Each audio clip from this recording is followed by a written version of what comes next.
Hello and welcome to today's Hangout for chapter leaders, the strategy exchange, also with the chapter affiliation agreement and chapter statuses. I am Barbara Semerero, your chapter relations manager, along with Brittany Brewster, the HFTP membership director, and we are hosting today's Hangout. In 2020, HFTP relaxed the chapter affiliation agreement requirements because chapters could not organize in-person meetings due to government policies and health concerns. And in recognition of that, yes, we relaxed the requirement of holding 4 meetings per year. Beginning in the 2023 fiscal year, which does start on November 1st of 2022, because our fiscal year goes from November through October 31st, HFTP will begin assisting chapters with meeting the HFTP chapter affiliation agreement primary requirements, which means we are bringing it back. So a task force was convened this summer to review the chapter statuses and recommend ways for HFTP to assist chapters as we all start moving forward. And today's Hangout is a continuation of the presentation and discussions that we held during the HFTP annual convention last September. With this being said, I would now like to hand over the discussion to James Spina. Jim, would you like to take over the Hangout now? Sure. And we can go to the next slide, Barbara. Good morning, good afternoon, good evening, everyone, wherever you are in the world. Thank you for joining us. This group of distinguished gentlemen that you see on the screen, as well as Brittany and Barbara, met 5 or 6 times over the course of the past several months to try to come up with ways and discuss ways that we can bring chapters back together. To be very upfront with everyone, there was discussion about why chapters were even necessary or important.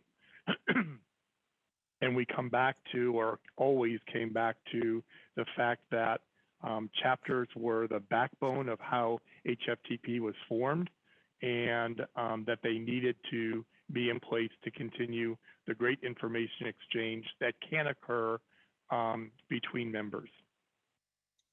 Having said that, Barbara, if you could go to the next slide. We put out a chapter survey asking chapter leaders about some of their woes, some of their issues.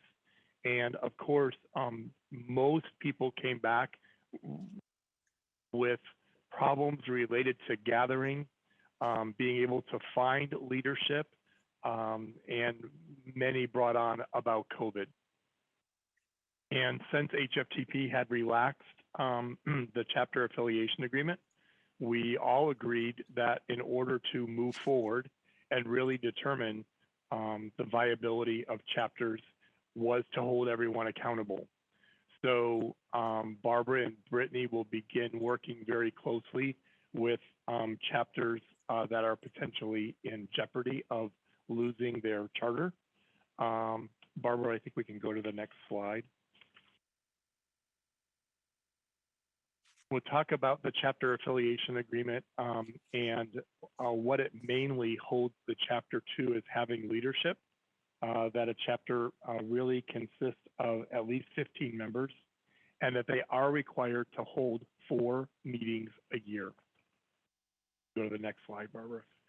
So we have a total of 63, currently have 63 chapters. 37 of those chapters are in good standing. 14 of them need to, we called reset or gather, find leadership, and start to hold meetings again. And 12 are actually in jeopardy of being disbanded, mainly because they don't have any leadership or they don't have any members.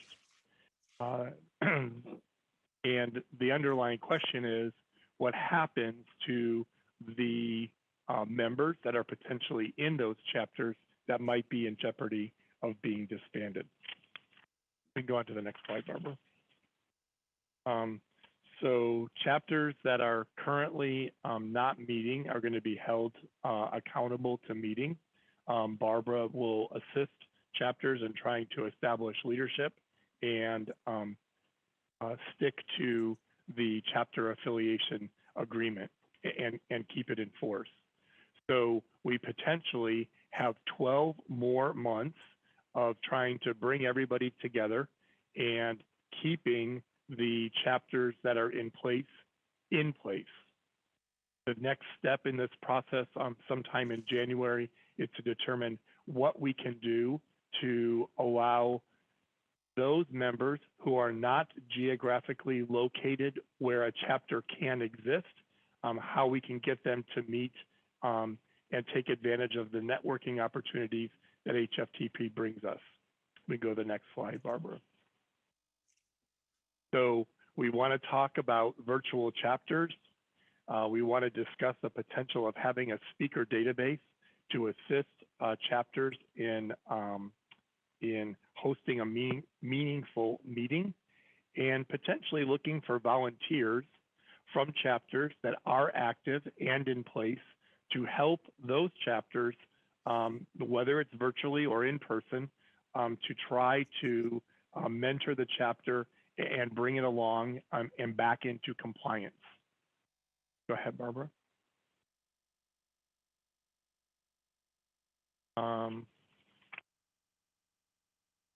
At the annual convention, there was a lot of discussion between the group. It was a very meaningful meeting about how to move chapters forward. So, excuse my phone for ringing, I'm sorry.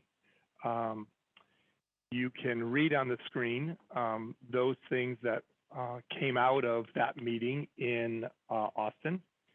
Again, it was very productive. I think that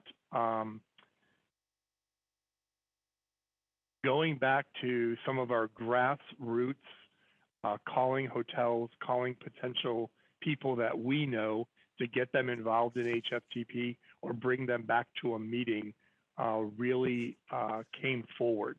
Most people in a volunteer organization don't necessarily participate unless they're asked to.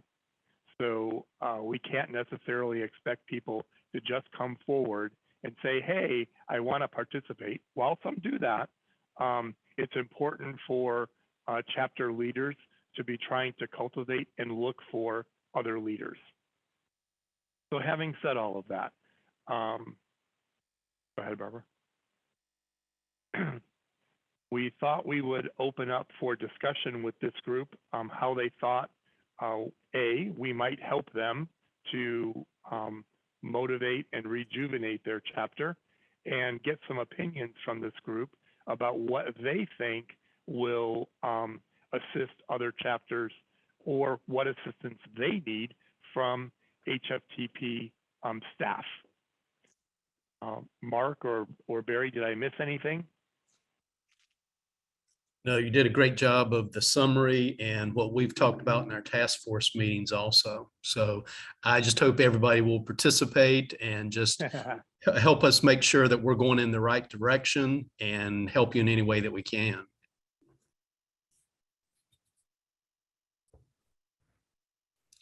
So Yes. Who will be first? Right. So I think what we'd like to do is, kind of gauge everybody's reaction to what's the information that was just presented, especially if it was just new to you, if you weren't able to attend the annual convention. I will say that this month I will be sending out an email to all known chapter leaders stating where we think you fall within inside the chapter affiliation agreement. In good standing, reset. I see John Barbara, raised can we his hand. raise the question, is everyone that's here as part of this meeting aware of the chapter affiliation agreement? Yes, I think yes. We are from Dubai chapter. We are aware of this affiliation agreement. Yes, so this is Susan from the Greater Philadelphia chapter. I'm a bit surprised of the number of chapters that are not active as much. So I'm pretty proud of the Greater Philadelphia chapter for all we've done this year. And I would love to work with anyone for some ideas that worked for us to keep our chapter going. And we even had some new board members want to reach out. So I'm really happy, but I'm happy to help on the other side too. That's great. Thank you for that update, Susan. That's very much appreciated. So Susan's on the top of the mentor list, just FYI. Right. So I have a kind of a question / suggestion, because we've had some success in past years doing joint meetings, and it will be made aware to those chapters that are in good standing in proximity to those in danger, so that we can reach out and, sometimes just a little shot of life can go in because you've got the same officers for 20 years, and even doing some joint meetings or something, whether in person, virtual, or a mix, might help get somebody excited about doing something again. Thank you very much, John. We do have a lot of members, excuse me, in parts of the country where they're not able to meet geographically. It just doesn't work because they're so spread out or far away. And we have no objection to getting together virtually if a chapter wants to host a meeting and invite people from around them to join virtually. We talked about some of the difficulties in getting people together when we all see one another on the screen like we do today, and we're Hollywood squares versus people standing in a room. And how do we create a hybrid meeting that allows people who are joining remotely, as we are today, to participate in the live meeting that's going on? I think, one of the greatest benefits of HFTP is the networking capabilities that we bring together when we're all in one room and can talk about, I live in Florida, whether it's the weather and the horrible storm that we just had, or something new coming out related to USAWI, or discussing the speaker that we're going to have that night. And networking is so important. And so how do we manage the hybrid / in-person meeting successfully? And I guess I should say gracefully. So it can be very awkward. Well, we've been doing the hybrid meetings for almost 2 years now that it has opened up, and we find that about a third of the attendance has been in person, and 2/3 of the attendance in person, 1/3 online. When it's more of an even mix, a lot of times our speakers lately only want to do their presentation online, and those turn out to be some of our better meetings, because we'll book a speaker. We're really trying to emphasize the T part of HFTP. And so one of the first things we did, this was pre-COVID actually, we bought a Logitech webcam, meeting camera, conference cam, as well as a laptop and a blue microphone. And so we set up AV in every one of our meetings so that there's a screen, and then the online. So the Hollywood squares that we have here is also on our projected on our screen, so that the people virtually can interact in real time with all the people standing around, either at the reception or at the meeting. And it probably took a good 5 or 6 meetings for that to start finding its own natural comfort zone. But we have a couple members who are just, I am never coming to a meeting again, but I will make every meeting because I can, dial in, and they actually have some good interaction with the rest of us. So, it can work, but it just doesn't work the first time you do it. Right. Thanks for that update. Anybody's welcome to join with Greater Milwaukee, because we always are available virtually. So if any chapter wants to do a joint meeting with us, we'll just reach out. We'll put you on our invite list, and we can put something together. Great. And John, what do you do about speakers? How do you find them? You know, it's really tough, but the thing is, half our speakers often come through, what are they called? I'll just, they're not called this, but you know, any members who are vendors Yeah. are easy to speak. And, you know, we just emphasize that this isn't a sales pitch thing. If you're talking about a system, make it as generic, or, you know, acknowledge that there are a lot of good systems out there, and don't push what you're doing necessarily, but the benefit of what your system does. But a lot of times those vendors also have other companies that they partner with as well, that don't sell the same product they're selling, and so we can get some from that. The other thing that's always good is that the state usually has, the Department of Revenue usually has a couple different offices that are willing to speak to groups for free at least every other year. So we'll do a, you know, sales tax update, or have somebody come in and talk about what the next one we have going is going to talk about what state tax auditors care about most. So that kind of thing. And that's, you know, a good way, because I always look for the free first, that as long as it's qualified and decent. And then it's really just kind of probably like everybody else is doing. Everybody scratches their head and asks everybody for a list and tries to figure it out. And how often is your chapter meeting? We meet 7 times a year. So we meet September, October, November, and then February, March, April, May.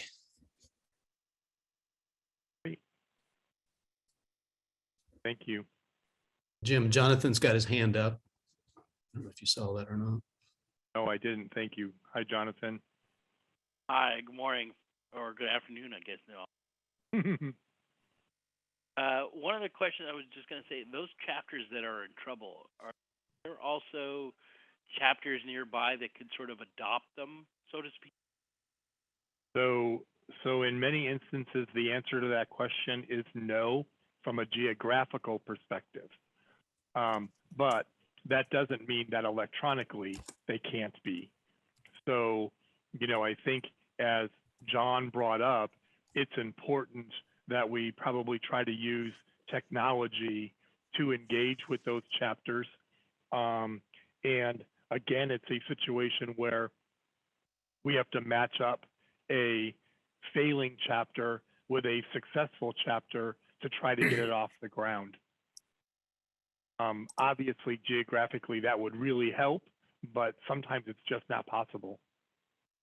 Yeah, but I was going to say those that are geographically possible, is it Sure, we possibility to almost merge chapters? Oh, to merge them? Yes, I guess. Where geographically possible. Yes, and that's part of the chapter affiliation agreement, is that the affiliation agreement indicates that they need to be geographically close. So, you know, I guess that's a matter of defining what's geographically close. When I was the president of the Suncoast chapter, which included St. Petersburg, Tampa, and Clearwater, we would always joke, my office was in Clearwater. I lived on Treasure Island. If you know anything about that area, Treasure Island is probably about 18 miles south, a 35-mile-an-hour drive down this coastal road. Tampa and St. Petersburg were literally across the water over a bridge. So we would joke when people wanted to have a meeting in Tampa, I would say, well, sure, I'll come over, but it's an overnight trip, you know, between traffic and the mileage that you had to get to. You know, people say that's one geographical area, but it's not. You know, one of the members of this committee lives in Canada, and he travels 5 hours to go to a meeting. And I don't believe that 5 hours is a reasonable commute to attend an HFTP meeting. So, well, and exactly why I bring this up was because prior to this, I was a part of the HFTP chapter in Tennessee. So the Tennessee chapter covered one end of the state to the other. And if anybody knows anything about Tennessee, if you're in Knoxville and the meeting's in Memphis, that's almost a full day's drive. Yeah. So I could understand why sometimes you would have low participation if chapter may be too large geographically. Well, I think that, and I think that splitting the chapter up, splitting a chapter or merging a chapter are all things that have to be discussed, and it depends on the participation that you have in that geographical area. So yes, that can happen. And one of the things that this group has discussed is, from a virtual perspective, how do we divide the globe? Do we do it by time zone? Do we do it by hemisphere? Do we do it by country? There are so many options and so many possibilities.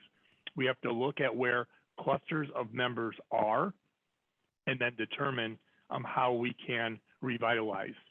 As an example of what I was just referring to, we look at the city of Las Vegas, one of the places where there are the most hotel rooms on the planet, and the chapter is failing. So how do we revive it? And collectively, as a group, we're probably all here in this meeting today because we have a vested interest in HFTP, whether it's from the networking perspective, the education that we get from it, but we all want to participate. So the underlying question is, how do we get everybody else on the same page that we're on? And what's it going to take to make that happen?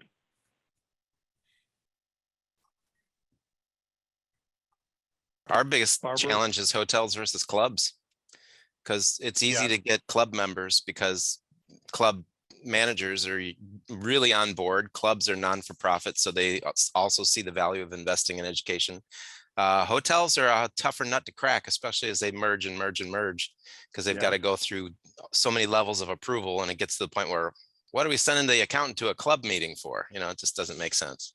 So our biggest challenge has been trying to get the GM buy-in from hotels. I would agree, our board members like to diversify from the clubs. But we can't. We don't get the participation from the hotels. We have to pay a hotel if we were to go there, where a club is not going to charge us to be at their club. So yeah, it does get club heavy. Mhm.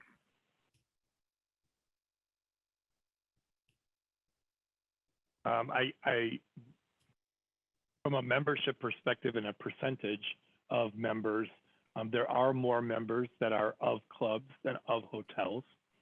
I think that John brings up a very good point. Our industry as a whole has been consolidating so much that if you look at a conglomeration of where hotels are located and how many there are and what brands exist, we would see that so many of those individual hotels don't even have an accounting person on property. And there's another group of people working very hard to try to get buy-in from the major hotel chains for participation in membership in HFTP, as well as certification, whether it's CHAE designation or CHTP designation. So we are working hard at that and understand what a struggle it is. Our chapter in South Florida, it's a different challenge we have. We almost have no clubs, only hotels and resorts. And we've been successful pre-COVID because we partner with sponsors. And the way we entice people to come to our events, it's, free food, free drinks, obviously, but sponsor will pay for it. And we gather some momentum right before COVID with various different subjects. And we're restarting next week again. Same model, allow a sponsor to come in, pay for the drinks, and then you hope that from 3 counties we couldn't bring anybody from Puerto Rico. I put a note in the chat that our chapter in South Florida has Puerto Rico, and I've been a member at HFTP for 12, 15 years. We couldn't figure out how to engage with them because it's different. Nobody's come from Puerto Rico to a meeting in Miami, so. Right. That's our. I would hope, and I feel for them. I hope we could go there and have an event there, Yeah. and helping them out. That's why I reach out to some connections there. But so there, we successfully partner with vendors. We allow them to come in, put their logo on the on the flyers, and put their banners in the meeting, and make sure they are not very salesy. We just control the meeting, and then it's been quite successful. And we kind of pivot from from finance to tech, because everything is about tech now, and it's been working, and we're starting again next week actually with a nice event. So are your meetings, do they merge between in-person and virtual, or are they always only in person? Prior COVID was only in person, and Yeah. various subjects from operations, HR, legal, tech, and now we had some hybrid meetings, and to next week and I always use the opportunity for a new hotel opening, which is a lot in South Florida, or renovation. So we have a My Fair hotel in Coral Gables that it's been renovated, and they need that influx of eyes and people, right? So we bring them in, and our goal is to go back to in person. There is nothing like in-person events. This is our take on this. Yeah, I agree with that statement 100%. But I think, with a region like yours and Puerto Rico being involved, the hybrid meeting could probably work very well. And by the way, I reached out to my friend from Hotel Tech Report, Jordan Hollander, and I asked him what is his opinion about hybrid products that can help with you doing virtual and in person. I think he said Hopin. I was looking at this company called Hopin with double P, Hoppin, and looks like they're, I don't know how expensive they are, but looks like they're very good on combining the two together. So hopefully I'm going to be able to use them. Barbara, if we could make a note that maybe we should be looking into that to assist members in how they can turn their meeting hybrid.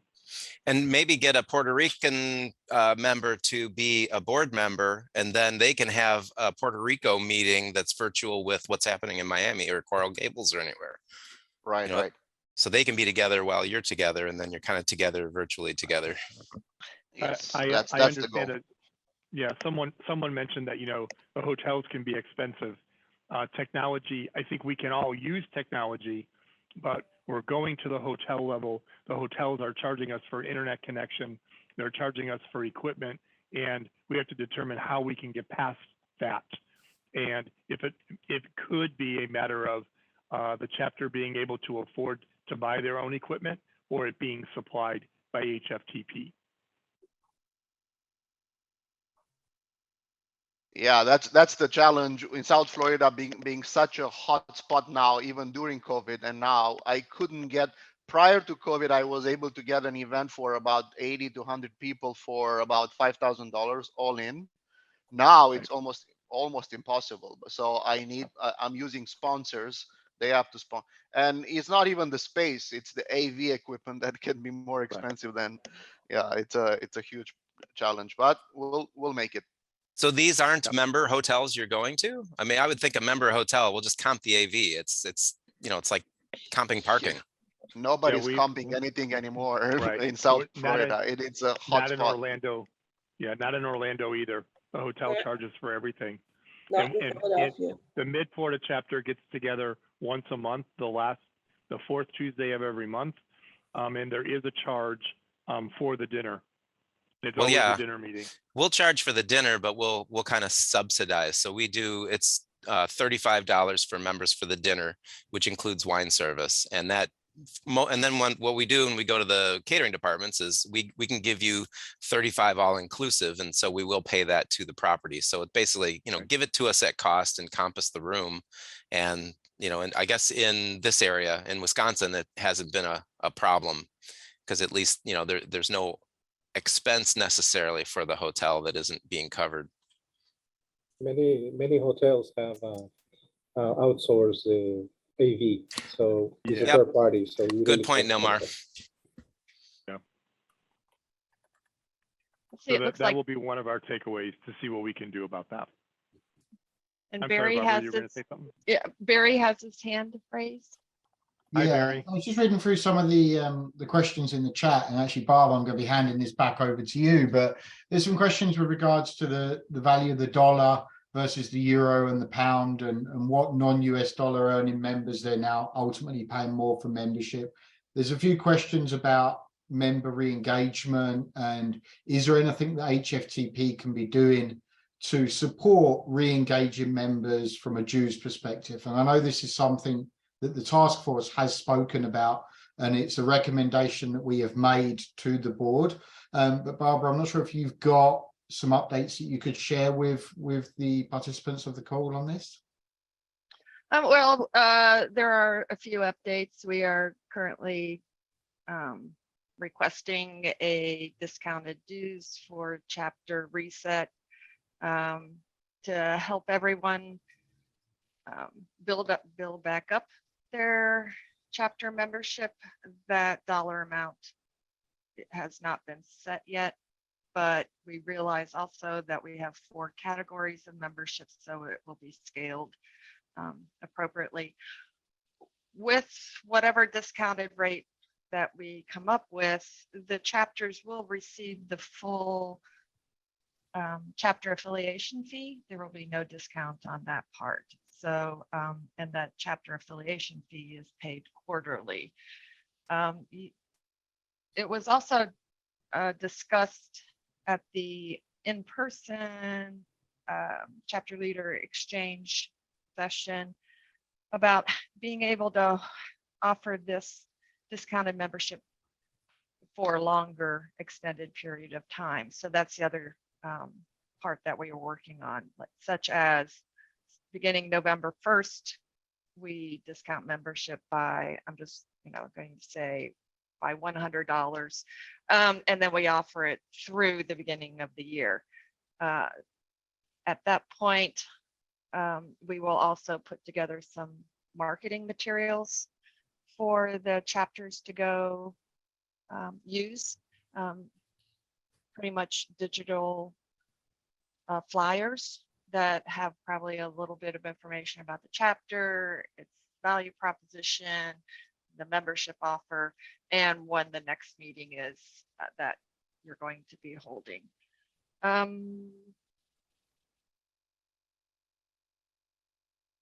What else, Barry? Well, one thing I just want to say is I'm just so pleased to see that there's 47 people on this call. That shows how important chapters are to the chapter leaders and to the organization. And Jim will laugh, I'm sure, and tell a story. I was a complete non-believer in chapters, being a European and not understanding them, but joining this task force, I've been enlightened, and I'm a convert and really do see the value of what chapters bring. And I really want to see them succeed. And as HFTP, we want to see what we can do to assist that. And, reading James's comment just down in the chat now about marketing material to potential members to focus on the value. Now, this is work that's been done in the past. Myself and Jim and a few others have sat on a task force for membership re-engagement previously, and there was a one-pager put up that shows the benefits of HFTP membership when it comes to education, when it comes to industry discounts, Pineapple Search, Usali stuff as well. So there is already information and collateral that's been put together, and I think that maybe as a task force, we can work with HFTP to put together, alongside the speaker database, but maybe some marketing material that includes the value of HFTP to newcomers, shall we say.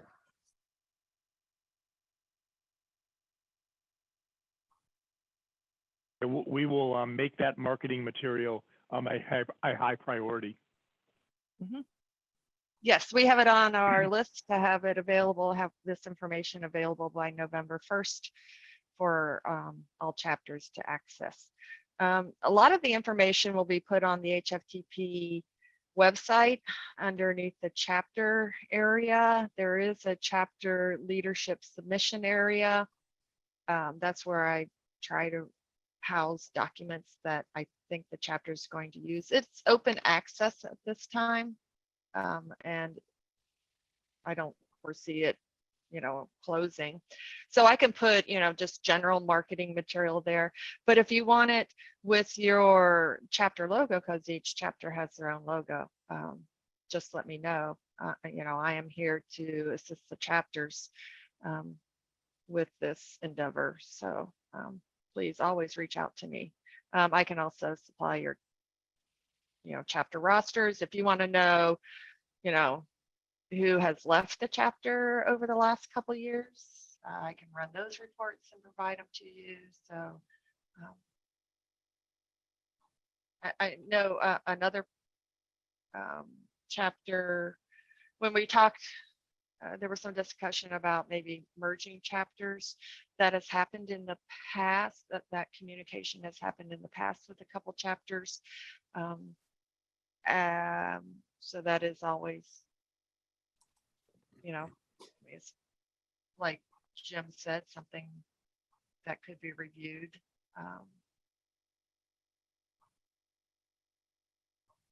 And of course, we would love to have, like Susan stated for the Philadelphia chapter, that she'd be willing to, connect with other chapter leaders to say what they've done over the past couple of years to keep their chapter vital to their membership. So if anybody else, also wants to mentor other chapters, please let us know.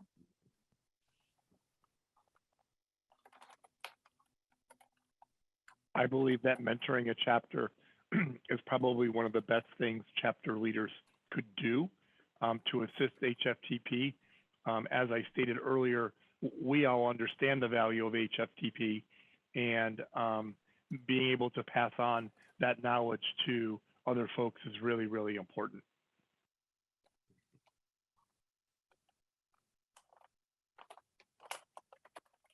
So anybody have any other suggestions for us? Or are we on the right track? I would say that. Susan, I can't hear you. Oh, can you hear me now? Yes, thank you. Okay, good.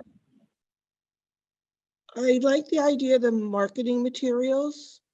Our membership is half of what it was before COVID. And although we meet and have hybrid meetings, we have our golf outing that was very successful again this year. We also have 2 social events that are very popular. So we'd like to add more to our group. Okay, terrific. That's great. That's great to hear.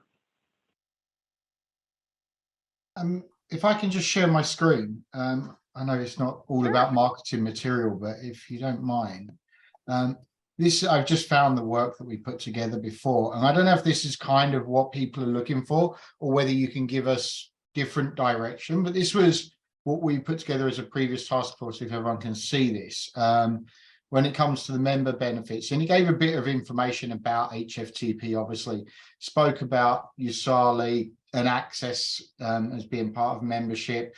We speak about the HFTP Academy, certifications, which are obviously a very important part. Then talk about the different events that HFTP put on, whether it's anything from high tech to the virtual education, regionals, etc. The toolbox that's available, getting into research and what HFTP are doing with research centers. The new sites, anything from the bite sites, personal PII and F&B bite sites, etc. Networking, and obviously that's a key element of this with chapters, corporate allied sponsorships, industry mentors, etc. Is this the kind of information that people are looking for, or should we be looking at a different approach here?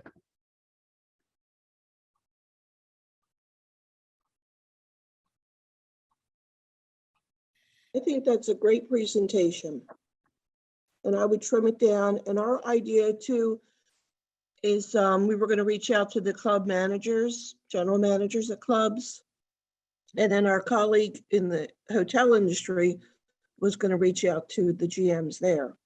So something in a condensed version would help to zone in. And then once you get their attention, then we could take it to the next level to provide more detail.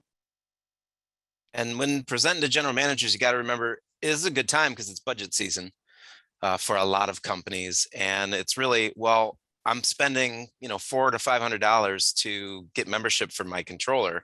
What am I going to get back for this $400 or $500? Kind of like quantify the benefits somehow. You can't really do it as a dollar amount, but you just really make it look like this is money really well spent. And it's almost a bargain to get the type of things that your employer is going to get out of membership in HFTP.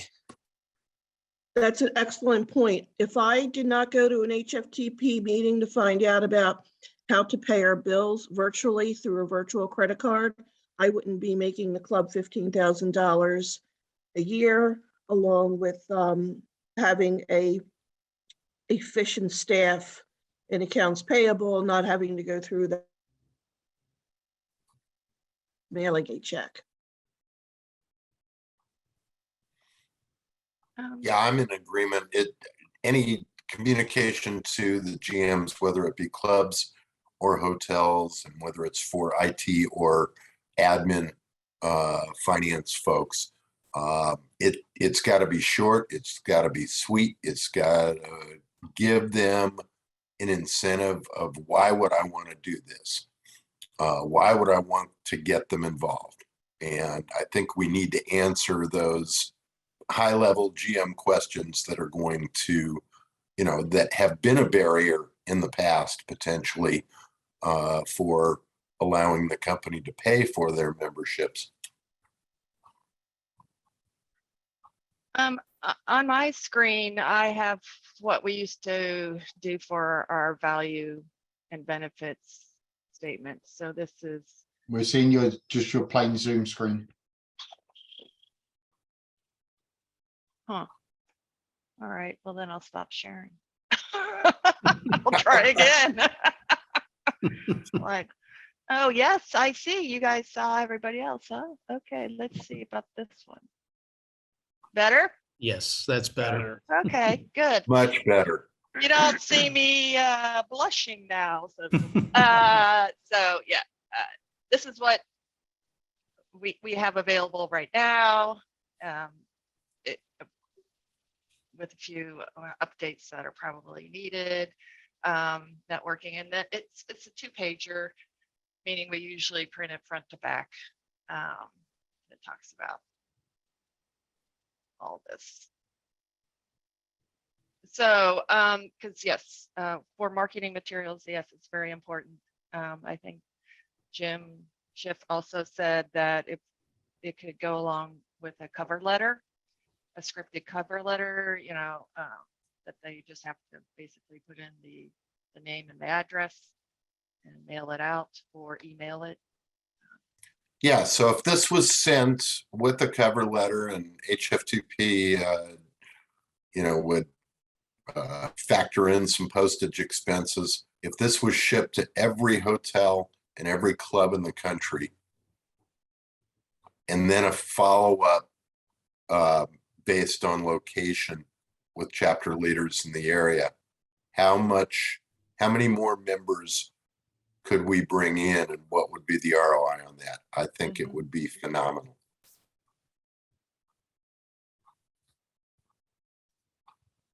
So, So James, are you suggesting that HFTP sends the initial communication, and based on region, they let you know who they sent to so that your local chapter leadership can follow up with them? Absolutely. Okay. Again, just a suggestion. I mean, certainly for my state, I'd be happy to field those calls and to make follow-up calls. Okay. And again, we're talking, how many members have, ex-members have left, and how can we get them back? Yes. As well as cultivating new and first-time members. Okay.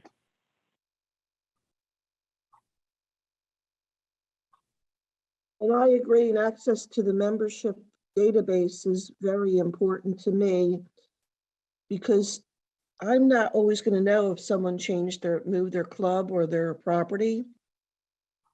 And the person who would take over their position at that property is eligible to join. And that's a good way to get new members focused, because at once it was supported by their pub or hotel management.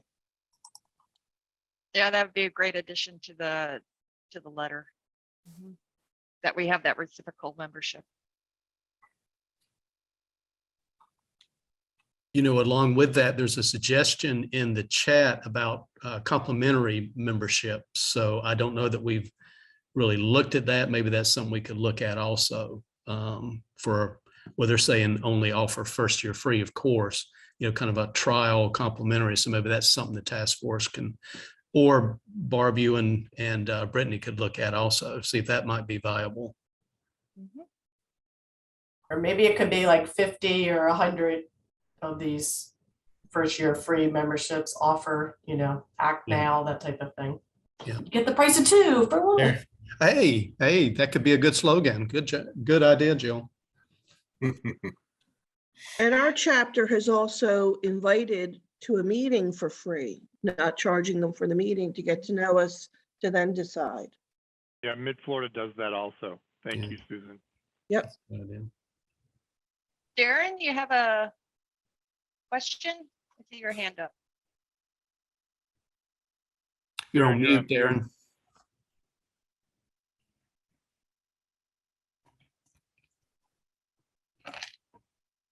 Back.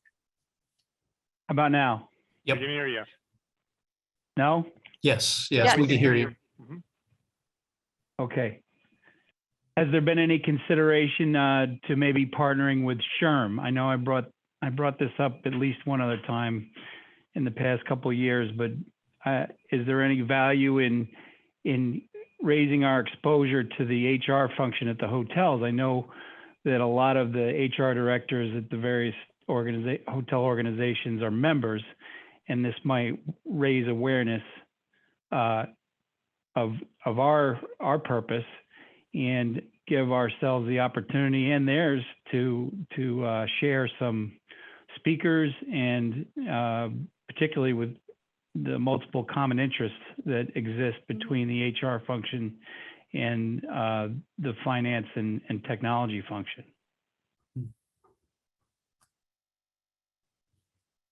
I That's a believe good that point.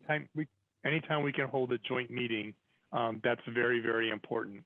And targeting the related potential members is very, very important.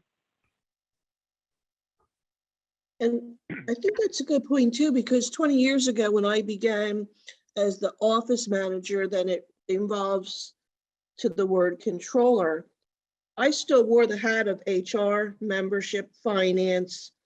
It was a pie chart that I was given.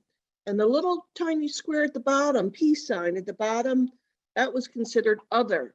And that was where I fell into technology for point of sale, for human resources. And it really was the whole pie chart. But so we've since hired an HR manager, so I'm not involved as much. I oversee still the functions of new benefits and the payroll approval every week and this and that. But that would be, my friend at another club, he still wears the HR hat as the controller of the club. So that would be a good bridge between the two responsibilities. Mhm.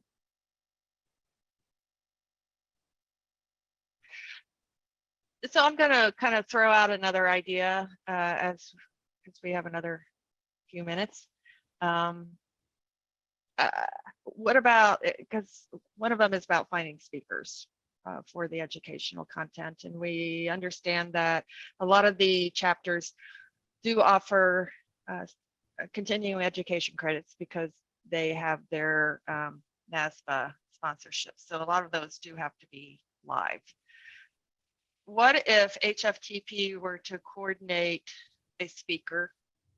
I'm still trying to think through it. Coordinate a speaker, perhaps is from an HR, SHRM, reach out to them. They present some sort of topic.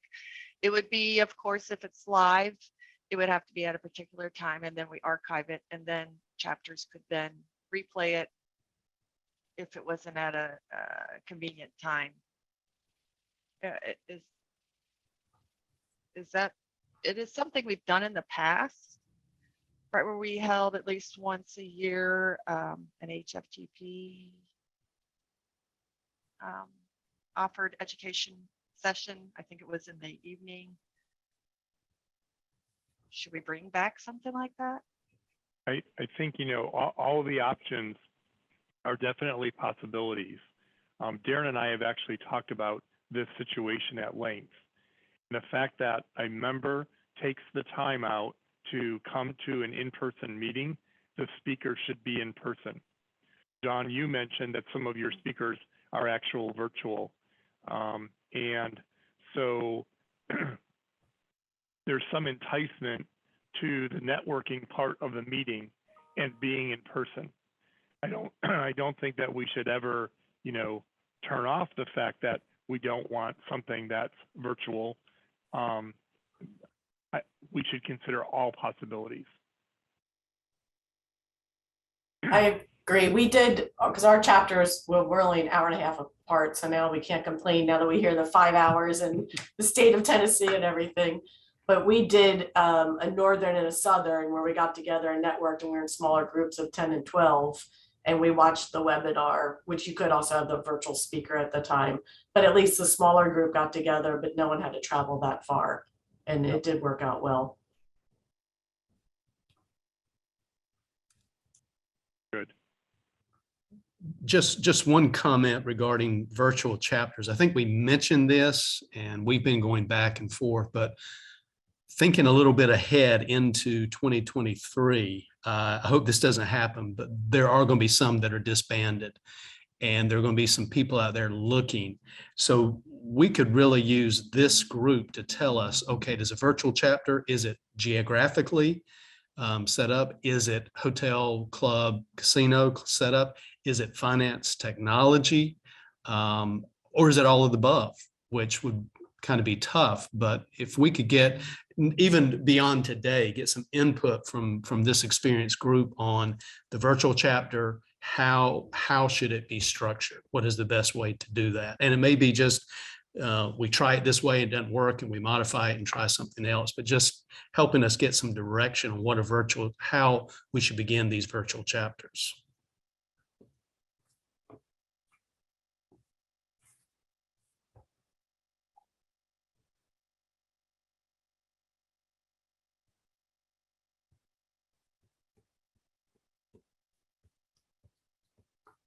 I say go for it and keep at it.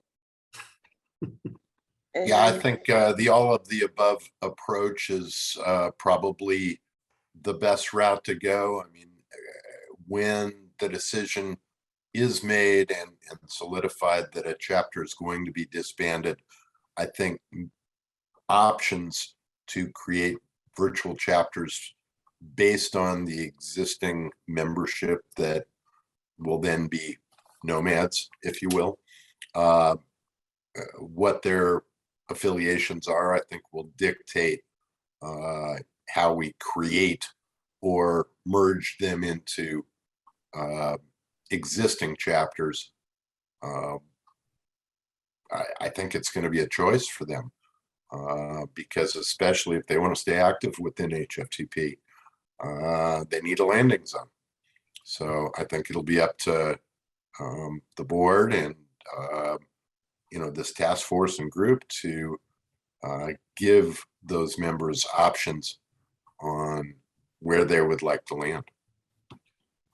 One thing to think about that also, hey, I'm in mid-Florida, but this virtual chapter, I keep hearing about technology and they're doing such a great job. I mean, they're on par with this task force has done a really amazing job. Can I be a member of my mid-Florida and a member of a virtual chapter?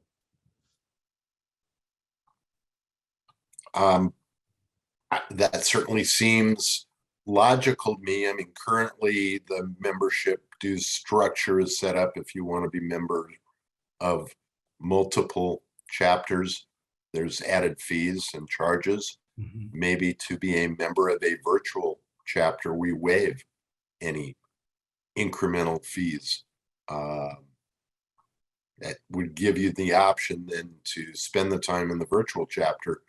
But yet you might have a home chapter that you go to in-person meetings in. And I think if you're going to start, you know, if you're going to go with the online chapters and strong people from strong chapters in those virtual chapters to help them start getting. Good Yeah, point, I John. think, Jonathan, that goes along with the mentoring program and trying to get people to participate that are in remote locations or in chapters that are not active. Yeah, really just that question, my question was really to the whole group and just kind of thinking ahead in that, planning ahead. So we're ready when that does happen. Oh yeah, we're so sorry you got disbanded or whatever, but hey, we have these other 6th grade options for you, if because of distance or because of interest or something like that. So just trying to help us think ahead on that. This task force said that we would try our first virtual meeting sometime in January or February, so we can start planning that accordingly. That would allow us to try to get some people involved that maybe Barbara has been in touch with about revitalizing a chapter.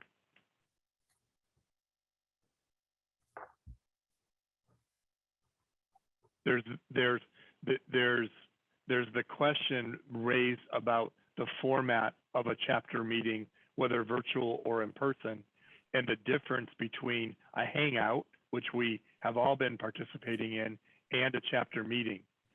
In my view, the difference between those two is the networking part of the meeting and being able to interact with our members on a social or professional basis than just listening to someone and maybe asking a question.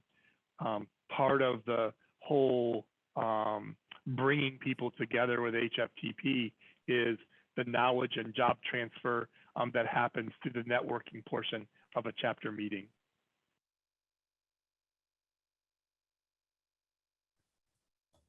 Let's see. So I think, go ahead, Barbara, sorry. Oh, no, I was just going to say that we're at the top of the hour. Yeah, and I was going to say, I think we have some good takeaways from this meeting. I think the biggest thing we could all ask you to do is let Barbara know if you're willing to be a chapter mentor, and then we can start assigning some mentors to chapters and maybe making some virtual or physical introductions to try to revitalize. So the HFTP staff is going to have a very busy year trying to get people re-engaged and re-involved and holding people accountable in general. So I thank all of you for participating today, and we look forward to the revitalization of HFTP as a whole.